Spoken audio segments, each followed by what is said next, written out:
Canyon Smith, all the way from Kansas City, Missouri. He's, Milwaukee, Wisconsin. I apologize for that. Grew up in Kansas, but moved to Milwaukee. He's got Daniel Wanderlei put his name on him. This is actually a very hard fight on both sides. His strengths, says he's still working on his fighting style. He's adaptable whatever the fight takes him. Really excited to be in there, and this is his MMA debut. And like we have said numerous times, anybody that Daniel Wanderlei puts his name on, is probably something special. And Canyon Smith looks like he is in fantastic shape. And there's another Wanderlei and Pura Vida matchup. Put both of these two great jiu-jitsu gyms against each other here. Yes, two gyms from Milwaukee and two powerhouse gyms. And Daniel Wanderlei has got less than a year open, and he's got 3 fighters in there tonight. He's a coach. He's not a poacher. Right. He's not like a big game hunter. He's looking to take people from the first fight all the way up to the UFC. Right. And 185 is a great good launching pad. Yeah, right. Women, heavyweights, 85. There's your top 3 easiest spots to get into the UFC. Yep. And his opponent fighting out of the red corner. He comes to us from Milwaukee, Wisconsin, and represents Pura Vida. He comes to the cage tonight at 6 feet, 2 inches tall, and a weight of 185 pounds. Ladies and gentlemen, welcome to the cage, Dylan Dirt Dog Diebetz. Ladies and gentlemen, your fighters for your 9th fight, fighting out of the blue corner and representing Wanderlei Jiu-Jitsu, Canyon Smith. And his opponent fighting out of the red corner and representing Pura Vida, Dylan Dirtbag Diebetz. This fight is scheduled for 3 3-minute rounds. Your referee, Mr. Mike Sim. Yeah, Dirtbag. I mean, nicknames are earned. I'm not sure I want to hear the backstory on that one, but nicknames are definitely earned in this game. They're not given. Yeah. They're given to you. He embraces it, though. Canyon Smith, touch of gloves, Dylan Diebetz. Canyon Smith taking the center of the ring. Pushing him off center cage is Dylan Diebetz. Black trunks by both gentlemen. These guys are doing some great job by keeping a good distance. A lot of length between the two. Yeah. If you look at the body type of Canyon Smith, he just looks like he's raw power. Ooh, nice jab from Dylan. Oh, counterpunch jab by Canyon Smith. Inside leg kick by Smith. Look at the focus on both these two individuals' eyes. Yep. Look at the face on them. Nice. Dylan gets a nice takedown. That was almost like a high, like a upper body takedown. Yeah, it was. I think that was more of an overcorrection on a stuff. Yeah. On Canyon's end than it was like a deep single or double. Dylan's got him on the cage. Right. Canyon's got to use his back. Canyon Smith in his own corner right near earshot of his head coach, Daniel Wanderlei. He's looked like he wants to pivot almost for like an arm bar. It's kind of risky in MMA because you miss it, and then you end up eating a lot of punches. Yeah. Gabriel Sabatis, one of the judges in that corner too, getting a clear look. Yeah, at the action. Don't let him back up. Wow, nice little exchange between the two, and Canyon Smith is back up on his feet.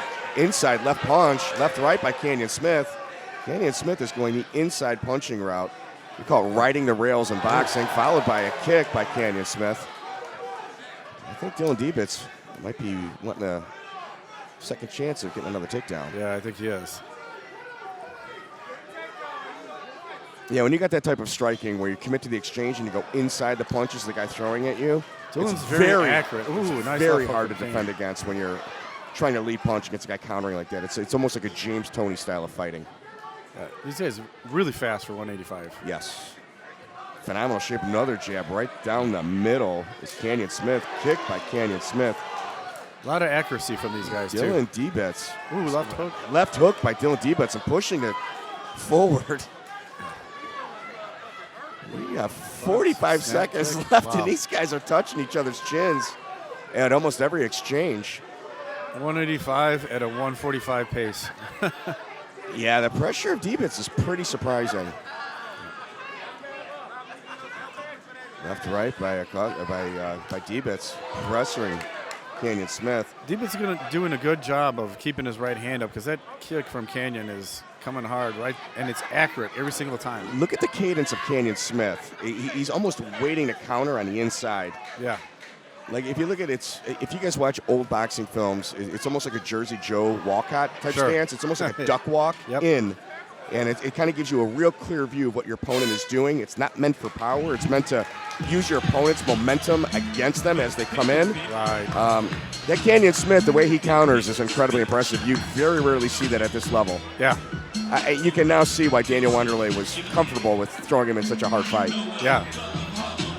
That's a you call it, man. That's a you call it round right there. Yeah, this could have gone either way. I think maybe the takedown may tip the scales on that, but so ladies and gentlemen, I mean we're talking a little boxing here. I know this is an MMA fight. If you look up Josie Joe Walcott, he's probably known for his getting knocked out against Rocky Marciano, but he was almost 50 years old when that took place. He used to duck walk into exchanges and mess up the rhythms and kind of timing of his opponents in order to use their weight against them. And if you watch Canyon, he's doing that exact same thing except with mixed martial arts. It's called riding the rails. It's when your opponent throws a jab, you throw the same side inside, and you kind of beat them to that center punch. It's very difficult, and it takes a lot of confidence to counter in that manner. A lot of practice to get that done. Oh, my God. Confidence.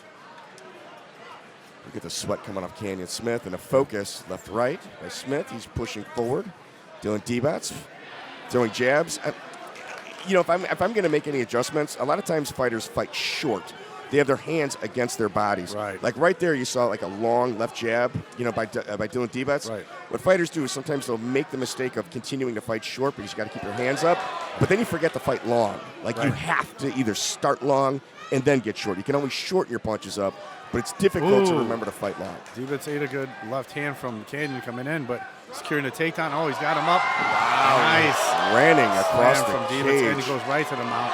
Full mount is. This is going to be a rough one for Canyon to get out of, man. Dylan Diebetz, and that was. Dylan is bleeding landing from the mouth. Yeah. Dylan Diebetz has got to figure this out. Lots of pressure. Oh, my That's gosh. Man, I'm going to tell you something about Canyon Smith. Canyon Smith is a warrior. Yeah.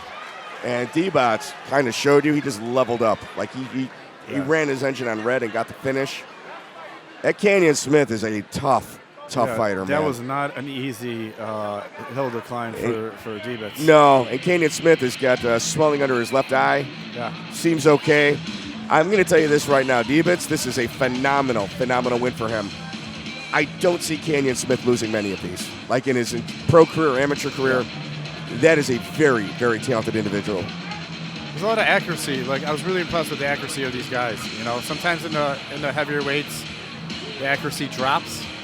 Like these guys, everything was right on. Well, I mean, you called it from the beginning, Leo. You said it's a 185-pound fight at a 145-pound pace. I was shocked at the pace of that fight. I did not think. Nobody slowed down. No. And, Diebetz, you wonder, like that takedown takes a lot of energy. You wonder just how much more energy he had if this finish right here didn't happen the way it did. Right. Ladies and gentlemen, your winner of your 9th fight at 59 seconds in the second round due to a TKO, and fighting out of the red corner, Dylan Dirt Dog Diebetz.